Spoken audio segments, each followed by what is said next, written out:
Des injustices dans le monde du bodybuilding, il y en a. Il y en a eu. Il y en a encore. Et malheureusement, il y en aura probablement encore. Mais à chaque fois qu'une décision devient vraiment controversée, une question revient. Comment sont réellement jugées les shows de bodybuilding? Parce qu'en apparence, la réponse paraît extrêmement simple. On regarde la masse musculaire, la condition, la densité, les proportions, la symétrie, la définition, l'équilibre de physique. On compare les athlètes et on détermine lequel possède le meilleur physique. Simple. Enfin, en théorie. Parce que lorsqu'on commence à regarder les grandes controverses de l'histoire du bodybuilding, quelque chose devient beaucoup moins évident. D'une compétition à l'autre, on a parfois l'impression que ce ne sont pas exactement les mêmes qualités qui font la différence. Parfois, la masse et la densité semblent prendre le dessus. Parfois, c'est la structure, les proportions et l'esthétique générale. Parfois encore, un athlète peut être considéré comme supérieur dans plusieurs poses, mais perdre au classement général. Alors forcément, une question finit par se poser. Qu'est-ce que les juges recherchent réellement? Et surtout, comment hiérarchisent-ils tous ces critères lorsqu'ils entrent en conflit? C'est cette question qu'on va essayer de résoudre aujourd'hui. Alors, première chose, avant de spéculer, avant de regarder les controverses historiques, il faut évidemment aller voir ce que disent les règles officielles. Et contrairement à ce que l'on pourrait penser, l'IFBB donne bel et bien un certain nombre d'indications. Le règlement demande aux juges d'évaluer la proportion, la symétrie, le volume, la qualité musculaire, notamment la densité, la séparation et la définition, ainsi que l'équilibre général du physique. Pendant les comparaisons des poses obligatoires, le juge doit également suivre une procédure précise. Observer le groupe musculaire présenter l'ensemble du physique de manière systématique en recherchant notamment la masse musculaire, le développement équilibré, la densité et la définition. Et le règlement précise même que ces comparaisons doivent permettre de déterminer quel concurrent possède le physique supérieur, notamment en termes de masse musculaire, développement équilibré, de densité et de définition. Donc soyons clairs, les critères existent et le règlement explique même dans une certaine mesure comment les juges doivent les observer. Mais alors, comment passe-t-on de tous ces critères à un classement? Parce que c'est ici que les choses commencent à devenir intéressantes. Imaginons deux athlètes. Le premier possède davantage de masse et une densité exceptionnelle. Le deuxième possède moins de volume, mais une meilleure structure, de meilleures proportions et une meilleure condition. Le règlement nous dit de regarder toutes ces qualités. Très bien, mais laquelle doit primer? Est-ce que la masse compense une condition inférieure? Est-ce que de meilleures proportions compensent un déficit de volume? Est-ce que la symétrie doit primer sur la densité? Et surtout, où est définie cette hiérarchie? Parce que c'est précisément là que commence le véritable problème de cette vidéo. Et lorsqu'on regarde la manière dont le bodybuilding est réellement jugé, on retrouve alors deux grandes façons de lire une comparaison. La première, c'est le pose par pose. On place les athlètes côte à côte, on compare le front double biceps, le front lat spread, le side chest, le back double biceps, ainsi de suite. On détermine qui possède l'avantage dans chaque confrontation. C'est une lecture très directe du concours, qui a été confirmée par Dorian Yates. Judging a bodybuilding contest, there's a lot of people get confused about this. I'm very analytical and break things down to mathematics, yeah? Yep. It's just a matter of mathematics. Yep. It's not... So, for instance, a lot of people would comment on my bicep injury and in the front double bicep. So, but I could lose the front double bicep to everybody in the contest. It's just one pose. That's the way the contest is judged, right or wrong. It's not, you know, you might have a comment on that, but this is the rules, this is how it's judged. Yeah. At least when I was competing was 4 poses that were semi-relaxed, Yep. and then the 7 compulsory poses. Yep. So you got 11 poses, yeah? And whoever wins the majority of those 11 poses is the winner. Mais aussi à une certaine époque par Steve Weinberger, le président des juges de l'IFBB. Probably how Kai loses the prejudging, I'm assuming, because this is usually how he wins the shows. We go pose for pose, and whoever has the most poses wins the round. Mais il existe une deuxième manière de regarder les choses. Le total package. Cette fois, on ne recherche pas simplement à savoir qui a remporté telle pose. On regarde le physique dans son ensemble. Sa masse, sa structure, ses proportions, sa symétrie, sa condition, son équilibre général. Et on se demande simplement lequel des deux présente le meilleur physique dans son ensemble. A lot of times people break down who should have won a contest based on who won which poses. And I get that, but that's not how it's judged in the NPC and IFBB, but we're looking at the overall package. Et c'est là que ça devient problématique. Parce que ces deux lectures peuvent parfaitement conduire à deux conclusions différentes. Un athlète peut dominer grâce à sa masse et sa densité dans plusieurs poses, tandis que son adversaire peut présenter un physique plus équilibré, plus esthétique et mieux proportionné dans son ensemble. Alors lequel doit gagner? Et surtout, est-ce que cette réponse est censée être la même à chaque compétition? Pour le savoir, il suffit maintenant de regarder les cas qui ont marqué l'histoire récente du bodybuilding. Commençons par le premier cas, 1997, Dorian Yates versus Nasser El Sonbaty. La plus grande injustice du bodybuilding à mon avis. À ce moment-là, Dorian arrive en tant que champion en titre et cherche un 6e titre consécutif. Mais cette année-là, son physique était loin d'être celui qu'il avait présenté lors de ses précédentes victoires. Il souffre notamment d'une déchirure de triceps gauche survenue quelques semaines avant le concours. En face, Nasser arrive avec un physique extrêmement impressionnant. Beaucoup le considèrent alors comme l'un des physiques les plus complets qu'il ait jamais présenté. Et malgré cela, Dorian conserve son titre. Dorian y était premier, Nasser El Sonbaty deuxième. Alors, comment peut-on lire cette décision? Si vous regardez principalement la masse musculaire, la densité et l'impact de Dorian dans les comparaisons, sa victoire peut paraître être défendue. Dorian possède cette densité caractéristique qui avait fait sa marque de fabrique.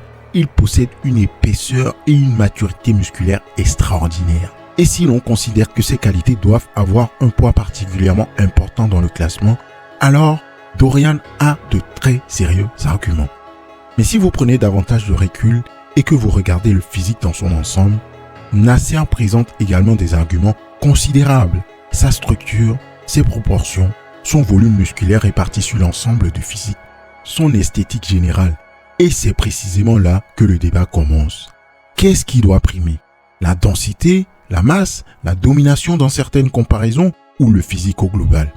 Et attention, je ne suis pas en train de dire que 1997 prouve que Dorian a été favorisé par les juges. Ce serait aller beaucoup trop loin. Le résultat officiel est Dorian Yates premier, Nasser El Sonbaty deuxième. Ce que je veux montrer est autre chose. Cette décision peut être défendue comme une certaine hiérarchie des critères. Si vous accordez davantage de poids à d'autres critères, vous pouvez arriver à une conclusion différente. Et c'est exactement la question qui va revenir encore et encore dans l'histoire du Monsieur Olympia. Autre exemple encore énigmatique, c'est en 2018, Phil Heath contre Shawn Rhoden. Là, on est 20 ans plus tard. Phil Heath affronte Shawn. Et cette fois, la lecture du résultat semble presque prendre la direction inverse. Phil Heath est alors cette fois Monsieur Olympia. Il possède une masse musculaire exceptionnelle, une densité remarquable, une condition extrêmement élevée. Mais Shawn Rhoden arrive avec un physique qui possède d'autres arguments. Une structure exceptionnelle, des proportions très esthétiques, une symétrie remarquable et une ligne qui frappe immédiatement. Et surtout, Phil présente cette année-là un problème au niveau de la sangle abdominale qui modifie l'apparence générale de son physique. Au terme du concours, Shawn Rhoden devient Monsieur Olympia et met fin aux 7 victoires consécutives de Phil Heath. Et encore une fois, la décision peut parfaitement se défendre. Mais regardez ce qui est intéressant. Si l'on accorde une importance considérable à la masse musculaire, à la densité et au développement musculaire, Phil possède évidemment des arguments extraordinaires. Mais si l'on considère que la structure, les proportions, la symétrie et l'esthétique générale peuvent prendre le dessus lorsqu'elles sont suffisamment supérieures, alors la victoire de Shawn devient parfaitement compréhensible. Et c'est précisément ce qui nous ramène à notre problème. Quelle est la hiérarchie? Est-ce que la masse doit toujours primer? Est-ce que la densité doit toujours primer? Ou est-ce qu'un physique moins massif peut passer devant lorsqu'il présente un meilleur ensemble? En 1997, on pouvait défendre une lecture dans laquelle la densité et la puissance musculaire de Dorian pesaient énormément dans la décision. En 2018, on peut défendre la lecture dans laquelle le physique global de Sean prend le dessus sur les qualités de Phil. Et encore une fois, je ne dis pas que les juges ont changé volontairement les règles. Je dis qu'en l'absence de hiérarchie suffisamment précise, nous sommes obligés de reconstruire leur logique à partir de résultats. Et ce qui est particulièrement intéressant dans cette histoire, c'est que cette interrogation ne vient pas uniquement des fans. Elle vient aussi de l'athlète directement. Phil Heath lui-même exprimait au lendemain de la compétition sa surprise et son incompréhension sur ce qui lui manquait et qui a conduit à sa défaite à Monsieur Olympia cette année-là. Il est dans l'incompréhension totale. Did they give you an explanation? No one has talked to me since the show. No official. No one's called me. Fans are now telling me, all you had to do is just be more conditioned. They don't know what they're talking about. Fans say, all you gotta do is just have your midsection in check. It's like, but I can show you pictures where my midsection was in check. So what is the is that? Well, it wasn't as good as his, but I could, if that's the case, then I could say his arm's not as good as mine. His triceps not as good as mine. His shoulders aren't good as mine. His back's not as good as mine. Hamstrings, calves. So I don't want to get in that debate. And I'm not going to discredit this man for just winning. He won, let him win. Et voilà exactement le problème. Phil peut avoir sa propre théorie. Les fans la leur. Nous pouvons analyser son abdomen, sa structure, la condition de Sean, les poses. Mais si les juges ne nous donnent pas précisément leur raisonnement, nous ne faisons finalement que reconstruire leur décision. Même l'athlète qui vient de perdre peut repartir sans savoir exactement ce qui a fait la différence. Autre exemple énigmatique, et celui-là est particulièrement intéressant parce que les deux physiques ont des arguments très forts, mais pas exactement les mêmes choses. En 2023, Derek Lansford contre Adi Choopan. Cette fois, nous avons deux physiques extrêmement différents dans leur manière de s'exprimer. Adi Choopan arrive avec une masse et une densité absolument exceptionnelles, une condition extrêmement poussée, une musculature très épaisse et très détaillée. En face, Derek Lansford possède lui aussi une masse considérable. Mais son physique se distingue notamment par sa structure, ses proportions et son équilibre général. Et les comparaisons sont extrêmement serrées. Dans le premier call-out, Adi et Derek Samson sont notamment comparés ensemble avant que les juges ne multiplient les comparaisons entre eux. Si on regarde certaines poses, Adi possède évidemment des arguments extrêmement forts, mais Derek présente également des avantages importants, notamment dans certaines poses de dos où son détail et ses lignes ressortent particulièrement. Au final, Derek remporte le concours. Et les cartes de score sont très intéressantes. Derek termine avec 7 points auprès du Jing et 6 en finale, soit au total 13 points contre 9 et 9, soit 18 pour Adi Choopan. Alors là encore, qu'est-ce qui a fait la différence? Est-ce la masse? La densité? La condition? La structure? Les proportions? Le développement équilibré? Le physique global? Et si vous considérez que Adi Choopan possède les meilleurs arguments dans certaines de ces catégories, mais que Derek possède le meilleur ensemble, alors vous pouvez parfaitement défendre la victoire de Derek. Mais vous pouvez également comprendre pourquoi certains observateurs ont considéré que Adi avait suffisamment d'avantages pour mériter le titre. I was sure of only one thing in the show after prejudging. I thought Hardy won, which was, since I was so sure, I was just surprised that he didn't win. So no disrespect to Derek. So coming out of the night show, what's surprising is that I was so sure that he would win that when he didn't win, it's like, well, that's a surprise. And then I start to think of, does Hardy have gaps and weaknesses? No. Does Derek have some gaps and weaknesses? Yes. The most muscular, the pecs are weird. And he does not have an ab shot. Those two weird things. I didn't expect that Hardy to make such a great improvement. He came in bigger and harder. He was super hard. You like the way Hardy looked? Well, yeah. I mean, look, I love Lunsford. He's my buddy. And I told him that he would win and he would slam dunk win. But when I saw the changes, I thought really Hardy won. Yes, you know, based on the prejudging, he won by a landslide. You had Derek, he was fading, coming back, fading, coming back. Samson started sweating, started fading a little. The only person who's consistent between prejudging and finals was Hardy. After everybody came out, I mean, I had Hardy winning it. Et c'est exactement ce qui nous intéresse. Le problème n'est pas qu'il soit impossible de défendre Derek. Le problème est qu'il est également possible de construire une argumentation cohérente en faveur de Adi. Et lorsque les deux raisonnements différents peuvent conduire à deux vainqueurs différents, la question de la hiérarchie des critères devient centrale. Autre exemple, et dernier exemple énigmatique, en 2025, Nick Walker contre Derek Lansford au Pittsburgh Pro. D'un côté, Nick Walker, un physique construit autour de la masse musculaire énorme, une densité impressionnante et d'une condition qui est devenue l'une de ses principales signatures. De l'autre, Derek Lansford, un physique extrêmement complet avec une structure, des proportions et un équilibre général qui fait partie de ses principales forces. Et cette fois, le concours va être tellement serré que les deux hommes terminent à égalité au niveau du score, nécessitant donc une confrontation supplémentaire pour les départager. Et c'est Derek qui finit par s'imposer. Ce qui est particulièrement intéressant ici, c'est que ce concours nous donne presque une démonstration grandeur nature de notre problème.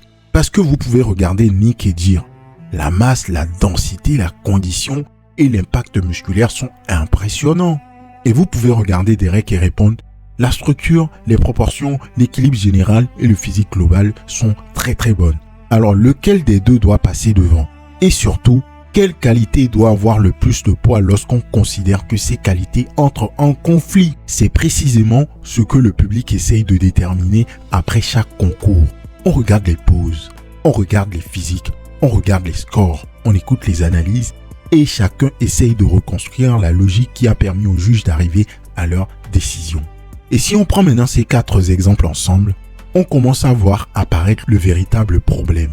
Ce n'est pas l'absence de critères. Les critères existent. Ce n'est pas non plus l'absence de comparaison. Les athlètes sont comparés pose par pose. Et ce n'est même pas l'absence d'une appréciation globale du physique. Elle existe. Le véritable problème est beaucoup plus simple. Lorsque ces critères entrent en conflit, quelle est leur hiérarchie? Et cette question, aujourd'hui encore, reste suffisamment ouverte pour que même les controverses puissent se produire encore et encore.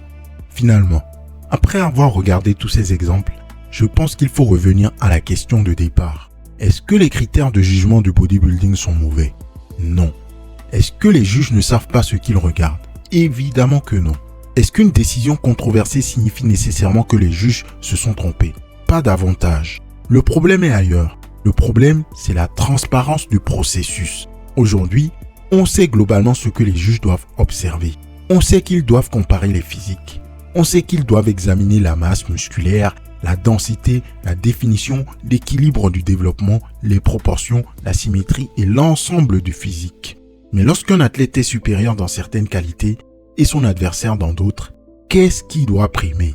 Et c'est précisément là que le système devient beaucoup moins lisible. Parce que si la masse et la densité musculaire doivent systématiquement primer sur les proportions de la structure, très bien, disons-le clairement. Si au contraire, un meilleur physique global peut compenser un déficit de masse musculaire ou de densité, très bien également. Mais alors, définissons précisément dans quelles circonstances. Et surtout, appliquons cette logique de manière cohérente d'une compétition à l'autre. Parce qu'au fond, c'est exactement ce que demande le spectateur. Il ne demande pas nécessairement que toutes ces décisions soient incontestables. Il demande de pouvoir comprendre pourquoi ces décisions ont été prises. Et ça, c'est très différent. Et ce qui est fascinant, c'est que le bodybuilding a déjà connu des tentatives allant dans cette direction. À une époque, il existait notamment ce que l'on appelait le challenge round. Le principe était différent du système que nous connaissons aujourd'hui. Des athlètes pouvaient être directement opposés dans une comparaison et les juges pouvaient alors prendre une décision immédiate sur cette confrontation. Most muscular.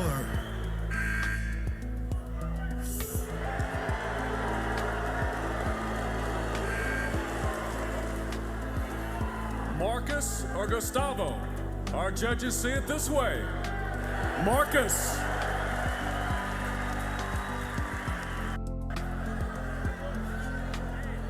Marcus is the big one. What's it gonna be? Most muscular. Most muscular.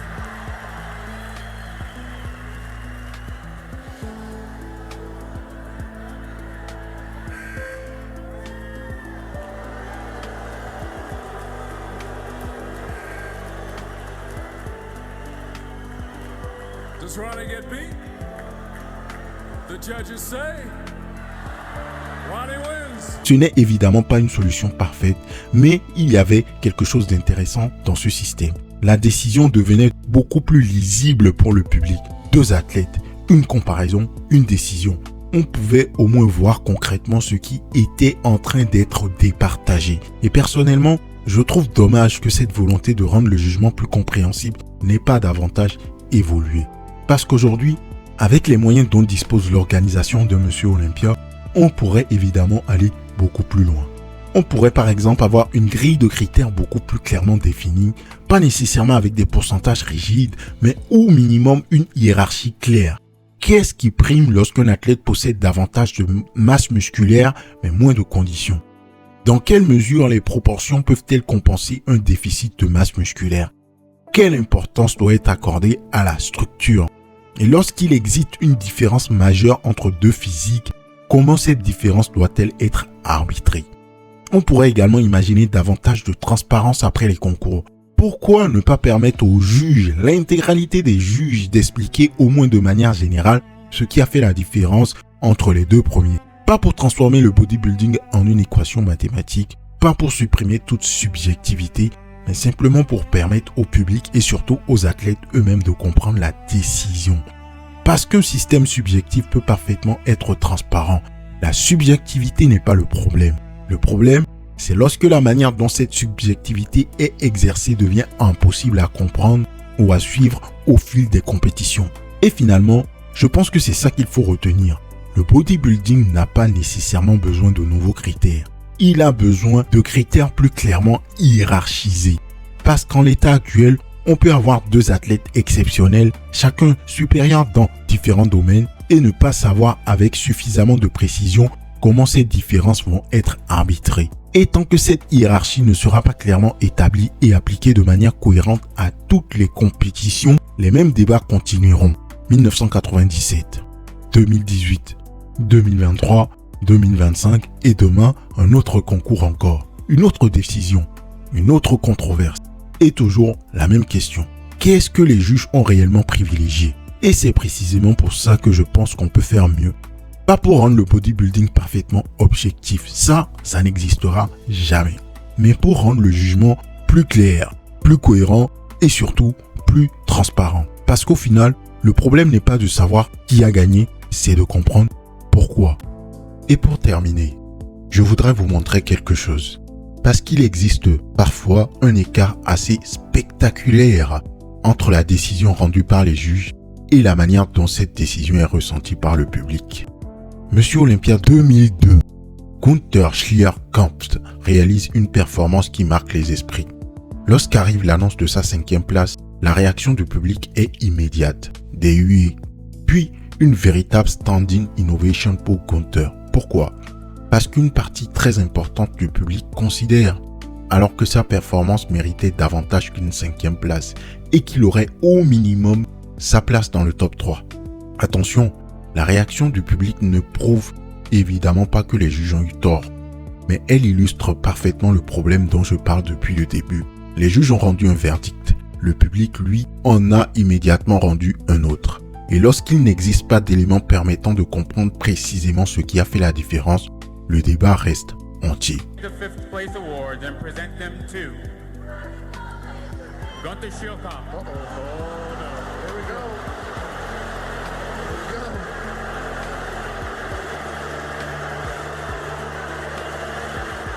Where's the limo? I'll go over here. Boy. Glad we're up high. I tell you.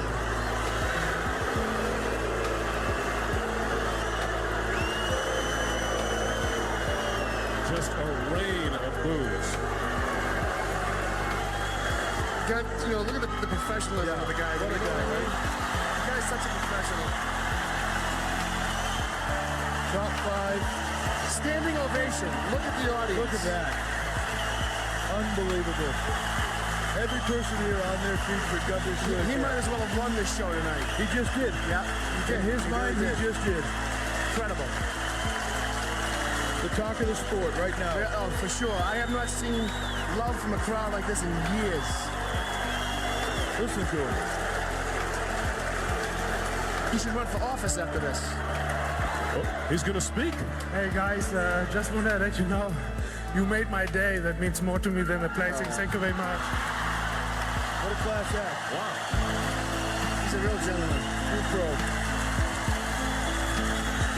Quelques semaines plus tard, à un show post-Olympia, Gunther battra finalement Ronnie Coleman qui était tellement pas en forme que les juges ne pouvaient faire autrement que de donner la victoire à Gunther.